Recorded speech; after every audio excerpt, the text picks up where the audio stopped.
بسم الله الرحمن الرحيم. ألا تقاتلون قوما نكثوا أيمانهم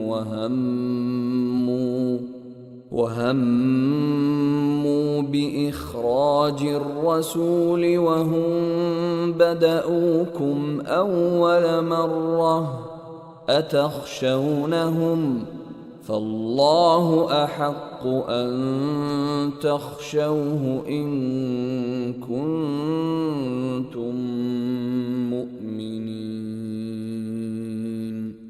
قاتلوهم يعذبهم الله بأيديكم ويخزهم وينصركم